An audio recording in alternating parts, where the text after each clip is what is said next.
Ciidamada booliiska Somalilan ayaa degmada Labadhagax ee maamulkaasi Somalilan waxa ay ku soo qabteen kooxo xashiish iyo khamri ku iibinayay magaalooyinka waaweyn ee Somalilan, iyadoona howlgalo ay sameeyeen ciidanka Somalilan ay ku guuleysteen shabakad isku xiran, isla markaana dhalinyarada ka iibinayay mukhaadaraadka qaybahooda kala duwan oo ugu badnaa xashiishka, waxaana loo taxaabay saldhigga weyn ee magaalada Hargeysa. Taliyaha booliiska ee Somalilan warfidyenka la hadlay isla markaana soo bandhigay xashiishkan iyo qaybaha kale ee mukhaadaraadka ayaa digniin waxa uu diray waalidiinta ku nool Somalilan, isagoona sheegay in suuragal aysan ahayn in deegaano ka tirsan Somalilan lagu iibiyo mukhaadaraadka dhibaatooyinka ku haya shacabka Soomaaliyeed ee ku nool deegaanada maamulkaas.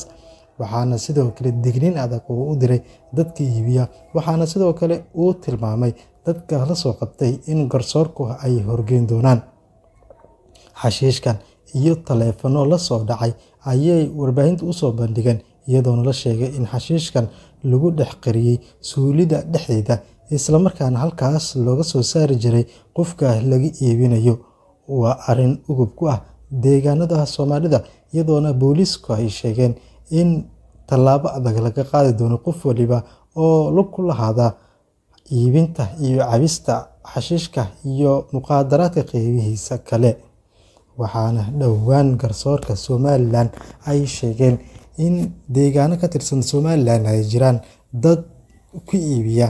qaybaha kala duwan ee mukhaadaraadka, isla markaana booliisku ay ka dalbadeen in tallaabo adag ay ka qaadaan, isla markaana garsoorku ay horgeeyaan.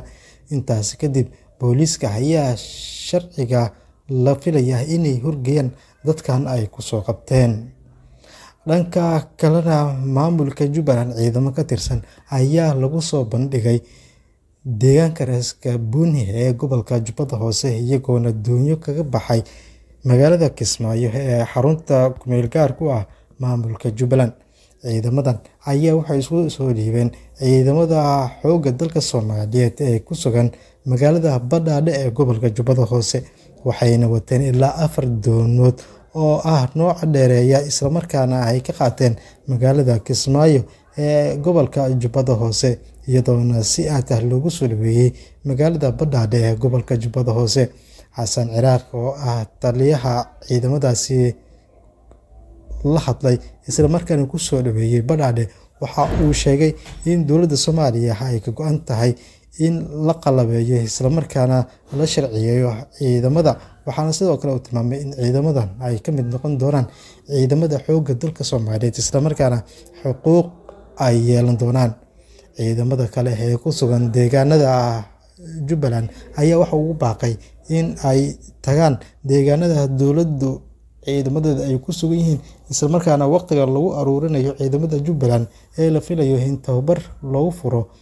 magaalada Muqdisho ee caasimadda Jamhuuriyadda Federaalka Soomaaliya.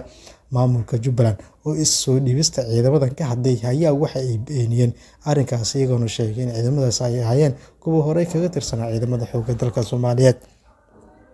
Tiradii ugu badneed ee ciidamada maamulka Jubbaland ayaa